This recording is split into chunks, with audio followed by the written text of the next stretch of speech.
Hello everyone. जैसा कि हम सबको मालूम है कि आईसीएआई ने ऑलरेडी अनाउंस कर दिया है कि 5 जुलाई से जो है एग्ज़ाम स्टार्ट होंगे, ठीक है। तो इसीलिए प्रिपरेशंस तो करना ही पड़ेगा रिवीजन के लिए। तो ये जो आज का वीडियो है, यहाँ पे मैं इंटरमीडिएट न्यू सिलेबस या आईपीसीसी ओल्ड सिलेबस के लिए मैं बना रही हूँ कि आप लोग ये जो बचे कुछ आपका दिन है, यहाँ पे इतने से दिन में आप लोग रिवीजन कैसे करें, ठीक है। तो मैंने माना है कि हमारे पास 30 दिन का टाइम है, ठीक है। मैंने माना है कि हमारे पास 30 दिन का टाइम है। ऐसे पकड़ के चलो तो एंड में जाके जो 2-4 दिन बच जाएगा, वहाँ पे आप लोग अकाउंट्स लॉ जो भी आपका कमती रह जाएगा इन 30 दिनों में प्रिपरेशन में, जो भी आपका कमती रह जाएगा वहाँ पे आप लोग वो फुलफिल कर सकते हो। उसके लिए मैं अलग सा वीडियो बना दूंगी। अच्छा, आज का जो वीडियो है वो मैं सिर्फ ग्रुप 1 के प्रिपरेशन के लिए बना रही हूँ कि ग्रुप 1 आप लोग इतने से दिन में, जो लोग ग्रुप 1 सिर्फ दे रहे हैं वो लोग इतने कम टाइम में कैसे रिविजन करें, ठीक है। ग्रुप 2 का मैं अलग से बना दूंगी और बोथ ग्रुप का भी मैं अलग से बना दूंगी।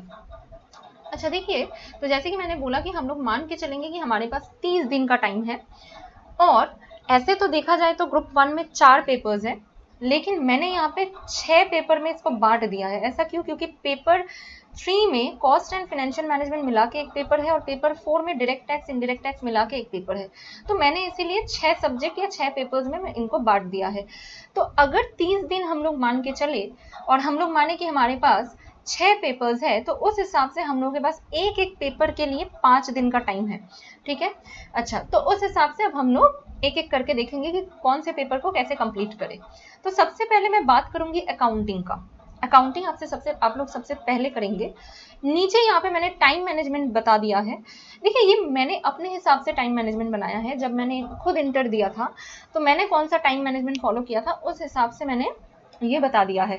बहुत इफेक्टिव है ये। आप लोग चाहो तो इसमें कुछ बदलाव ला सकते हो। मैंने बस अपने हिसाब से बता दिया ताकि आप लोगों को कुछ गाइडेंस मिले। तो देखिए, सुबह का जो टाइम है 8 बजे से 9 बजे, ये टाइम में हम लोग सो के उठते हैं, माइंड हम लोग का फ्रेश होता है। तो इस टाइम पे 8 से 9 बजे के टाइम में आप लोग ना एएस कर लो आप लोगों का, ठीक है। देखिए, 5 दिन का टाइम है आप लोगों के पास, ठीक है। तो 5 दिन के टाइम में आप लोग पहले दिन भी एएस करो, दूसरे दिन भी एएस करो इस टाइम में। मतलब पूरा 5 दिन आप लोग इस टाइम में बस एएस करते रहो, ठीक है। क्योंकि ये टाइम आप लोगों का माइंड फ्रेश रहेगा, एस करने में ज़्यादा आसान होगा। क्योंकि मुझे तो एस करने में दिक्कत होता था, ठीक है। भले ही मेरा किया हुआ था, मैं जब रिवीजन भी देती थी तो भी मुझे दिक्कत होता था, केस स्टडीज करने पड़ते हैं, उसमें बहुत कुछ करना पड़ता है। तो माइंड फ्रेश रहेगा, आप लोग इस टाइम पे कर लो 10 बजे से। और हाँ, 9 से 10 का जो ये टाइम है, ये आप लोग ब्रेक ले लो। ब्रेक लेना बहुत ज़्यादा ज़रूरी है, क्योंकि ये जो टाइम है, इस टाइम पे, इतने से टाइम पे जब रिवीजन करने का वक्त आता है ये 30 दिन में, तो इस टाइम पे माइंड में प्रेशर बहुत ज़्यादा होता है। इसलिए रिवीजन के बीच बीच में आप लोगों को ब्रेक लेना बहुत ज़रूरी है। नहीं तो क्या होगा कि आप लोग जो भी पढ़ते जाओगे, दिमाग में घुसता जाएगा। एक टाइम पे आप लोग देखोगे कि आप लोगों से और कुछ लिया नहीं जा रहा है। इसीलिए एकदम आराम से आप लोग को रिवाइज करना है। आप लोग बीच बीच में ब्रेक लेते रहिए, ठीक है। तो 9 बजे से जो 10 बजे का टाइम है, वहाँ पे आप लोग ब्रेक ले लीजिए। इसमें आपको जो करना है, ब्रेकफास्ट करना है कर लीजिए, जो करना है आप लोग कर लीजिए। फिर 10 से 12 बजे के टाइम में आप लोग अब फिर से पढ़ने बैठिए। इस टाइम पे आप लोग सम्स कीजिएगा। सम्स कैसे करना है ये मैं बता दे रही हूँ। पहले मैं टाइम मैनेजमेंट बता दूँ आपको, ठीक है। अच्छा, अब ये जो 12:30 से 1:30 बजे का जो टाइम है, इस टाइम में आप लोग फिर से एएस लेके बैठिए। क्योंकि एएस बीच बीच में अगर आप लोग नहीं करेंगे तो फिर एस देखेंगे 5 दिन में आप खत्म नहीं कर पाएंगे। ऐसे तो आप लोगों ने अगर पहले से एस कर लिया है तो फिर इस टाइम में 1 घंटे के टाइम में आप लोग 2 एस रिवाइज कर पाएंगे। मेरा ऐसा होता था, मैंने जब इंटर दिया था तो 1 घंटे के टाइम पे मेरा 2 एस कंप्लीट हो जाता था, अगर पहले से किया हुआ है। अगर नहीं किया हुआ है कोई बात नहीं है, एक एक घंटा एक एक एस के लिए रख दीजिए आप लोग, ठीक है। तो इस टाइम पे एस कर लीजिए और इस टाइम पे भी आप लोग एस कर लीजिए। इन दोनों टाइम पे बस आप लोग एक घंटा एस के लिए दे दीजिए। फिर उसके बाद 2:30 से 4:30 बजे का जो टाइम है, यहाँ पे आप लोग फिर से सम्स प्रैक्टिस कीजिए। और बीच में देखिए 1:30 से 2:30 बजे का टाइम मैंने ब्रेक के लिए रखा है। इसमें आप लोगों को लंच करना है तो आप कर लीजिए, जो करना है आपको कीजिए। फिर 4:30 से 5:30 बजे के टाइम में आप लोग ब्रेक लीजिए। इसमें आपको गाना सुनना है गाना सुनिए, टीवी देखना है टीवी देखनी है, जो करना है आप लोग कीजिए। फिर 5:30 से 8:30 बजे आप लोग पढ़ने बैठिए। यहाँ पे भी आप लोग अकाउंट्स का सम्स ही प्रैक्टिस कीजिएगा, एएस में अब आप मत जाइएगा, ठीक है। और 8:30 से 9 बजे आप लोग हाफ एन आवर का फिर से ब्रेक लीजिए। उसके बाद ये जो 1 घंटे का टाइम है, ये आपके दिन का लास्ट टाइम है। इस टाइम पे आपने जो यहाँ पे 1 घंटा एएस के लिए दिया है और आपने जो फिर यहाँ पे 1 घंटा एएस के लिए दिया है, इन 2 घंटे में आपने जो एएस का प्रिपरेशन किया है वो इस 1 घंटे में आप लोग रिवाइज कर लीजिए, ठीक है, इस 1 घंटे में आप लोग एएस रिवाइज कर लीजिए, बहुत ज़्यादा इफेक्टिव होगा, आप लोग देखेंगे। ठीक है, अब मैं बताऊंगी आप लोगों को, अब मैं बताऊंगी कि आप लोग अकाउंट्स में सम्स कैसे करेंगे। देखिए चैप्टर्स बड़े बड़े हैं, ठीक है, तो इसीलिए सम्स अगर आप लोग हर एक चैप्टर में से हर एक सम उठा उठा के कॉपी में करने जाइएगा तो आप लोगों के लिए बहुत ज़्यादा दिक्कत हो जाएगा, आप लोग सम सही टाइम पे ख़त्म नहीं कर पाएंगे। तो इसीलिए अकाउंट्स आप लोगों को कैसे करना है, आप लोग चैप्टर खोलिए, जैसे कि मैं बोलूँ एमलगमेशन या इंटरनल रिकंस्ट्रक्शन में बताती हूँ, ठीक है, वो आप खोलिए, वहाँ पे आप ऐसे ही देखेंगे जो जर्नल्स होते हैं वो एक एक पॉइंट में दिया हुआ रहता है, तो आप पॉइंट देखेंगे, पॉइंट देख के आपको समझ आ जाएगा अच्छा इसका ये जर्नल होगा, फिर सेकेंड पॉइंट देखेंगे आपको समझ में आ जाएगा इसका ये जर्नल होगा। तो जो आपको समझ आ रहा है तो इसका मतलब वो आपसे हो जाएगा, उसको आपको कॉपी में करने का जरूरत नहीं है। अब जो पॉइंट में आपको लग रहा है कि यहाँ पे मेरा अटका, ठीक है, उसको आप थोड़ा सा कॉपी में कर लीजिए और उसको आप मार्क करके रखिए, जैसे भी आपको लगे कि मार्क करना कन्वीनियंट होगा, जिससे कि आपको देख के बाद में याद आ जाए कि यहाँ पे मेरा अटका था, ये दिक्कत हुआ था, इसका ये सोल्यूशन होगा, अब वो देख लीजिए।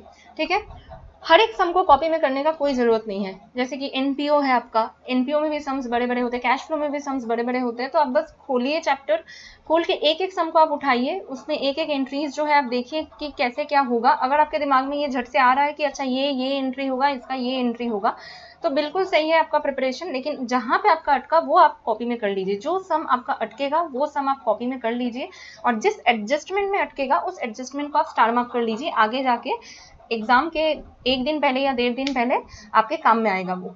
ठीक है, तो ये था अकाउंट्स आप लोग कैसे करेंगे। ये जो मैंने टाइम टेबल बताया ये 5 दिनों का टाइम टेबल होगा आपका, यानी पूरे 5 दिन आपको यही रूटीन फॉलो करना है। ठीक है, अब मैं लॉ के बारे में बताऊंगी। नेक्स्ट है लॉ। अब देखिए जो ओल्ड स्कीम वाले हैं उनका मैं पहले बता दूं, ओल्ड स्कीम वालों का लॉ में क्या क्या है, बिजनेस लॉ है, कंपनी लॉ है और एथिक्स कम्युनिकेशन है ना। तो देखिए टाइम मैनेजमेंट तो आपका यही रहेगा, ठीक है, इसमें कोई बदलाव आने वाला है नहीं। अब आप लोग क्या करेंगे, इसी टाइम मैनेजमेंट में आप लोग 1.5 दिन के अंदर एथिक्स कम्युनिकेशन कंप्लीट कर लीजिए। आप लोग इसको नोट कर लीजिएगा, जरूरत पड़े तो पॉज करके वीडियो, आप लोग 1 दिन के अंदर एथिक्स कम्युनिकेशन या 1.5 दिन के अंदर एथिक्स कम्युनिकेशन कंप्लीट कर लीजिए। ठीक है, उसके बाद आप लोग 2 दिन का टाइम ले लीजिए बिजनेस लॉ कंप्लीट करने के लिए। बहुत इनफ टाइम है आप लोगों के पास, दिन में 9 घंटा आपको मिल रहा है, इनफ टाइम है आप लोगों के पास, आराम से हो जाएगा, क्योंकि हम लोगों को रिवीजन करना है यहाँ पे। ठीक है, तो रिवीजन आराम से हो जाएगा। 2 दिन के अंदर आप बिजनेस लॉ कर लीजिए, उसके बाद जो बचा टाइम आपके पास उसमें आप कंपनी लॉ कीजिए। ठीक है, तो देखिएगा आराम से आप लोगों का प्रिपरेशन हो जाएगा, लेकिन सबसे पहले आपको एथिक्स कम्युनिकेशन का रिवीजन करना है। मैंने 1.5 दिन बहुत ज़्यादा बोल दिया, 1 दिन में एथिक्स कम्युनिकेशन रिवीजन हो जाता है, ठीक है, फिर भी मैंने थोड़ा बढ़ा के बोल दिया। तो ऐसे आप कीजिए तो आपका लॉ यहाँ पे हो जाएगा।